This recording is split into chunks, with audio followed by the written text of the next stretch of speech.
Imagine waking up in a hospital bed you don't remember entering. A man in a lab coat leans over you. He tells you nothing, injects something. Minutes later, your sense of time, self, and reality begin to dissolve. This was not fiction. This was Project MKUltra, the CIA's secret program to control the human mind, funded by the government, hidden from the public, and for decades, denied as a paranoid delusion. MKUltra officially began in 1953, signed off by then CIA Director Allen Dulles. The Cold War was escalating. America feared the Soviets had discovered mind control techniques using drugs, torture, or hypnosis to brainwash prisoners of war. The U.S. couldn't afford to fall behind, and so the CIA authorized the most secretive and ethically bankrupt program in its history.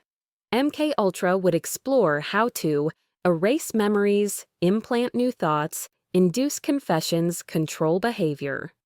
At its core was a single burning question.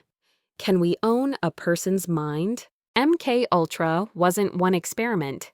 It was over 150 sub-projects conducted across universities, hospitals, prisons, and CIA safe houses, often with no informed consent.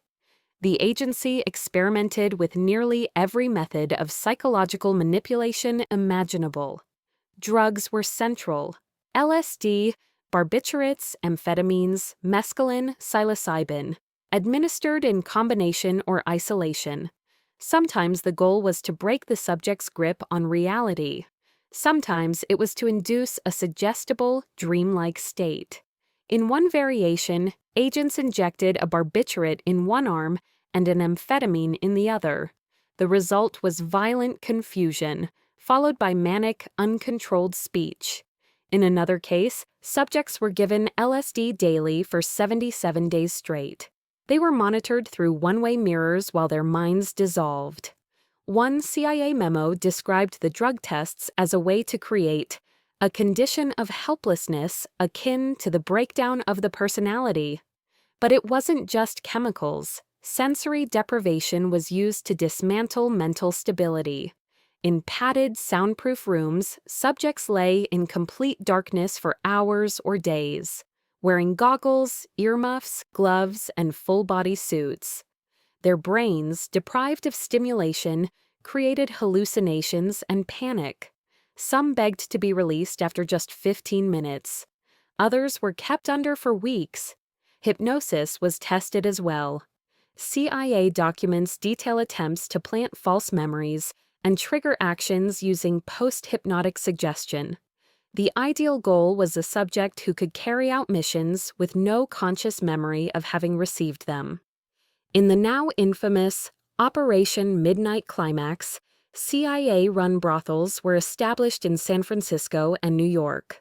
Prostitutes, paid by the agency, lured men into rooms where they were secretly dosed with LSD and observed.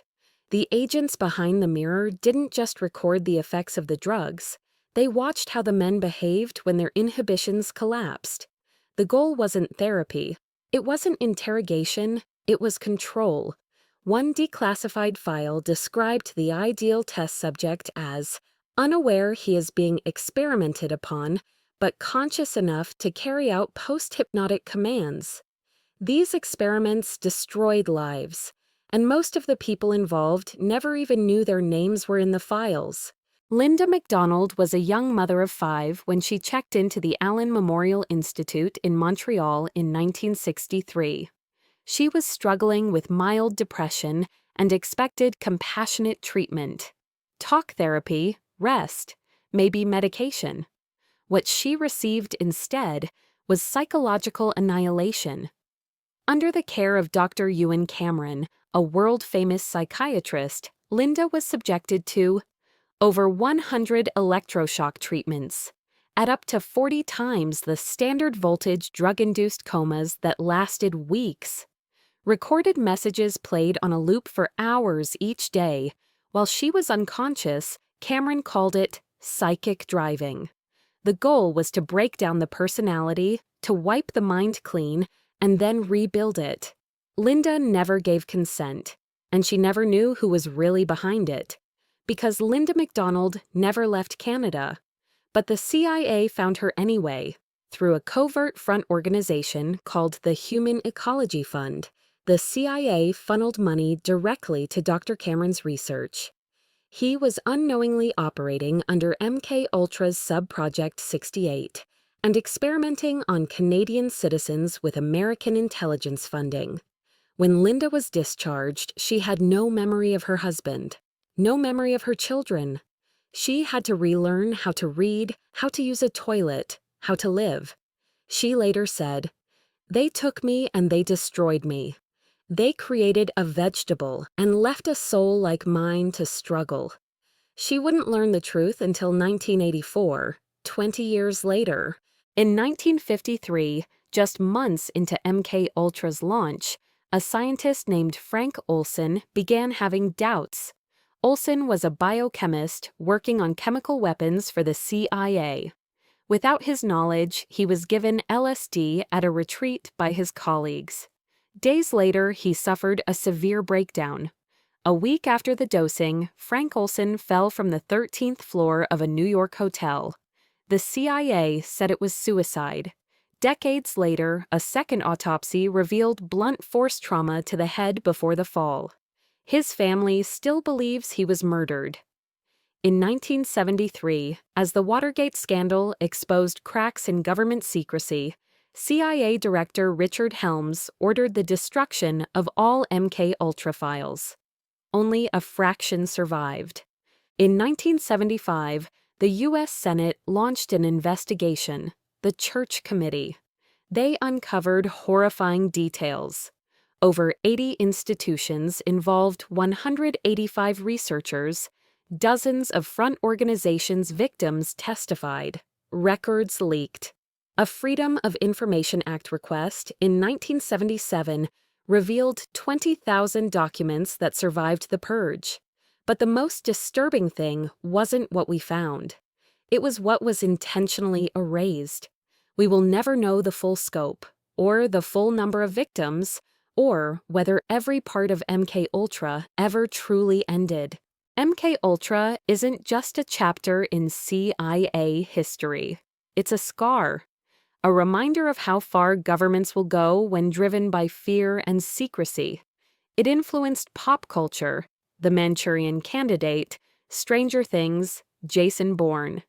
But this story wasn't invented in Hollywood.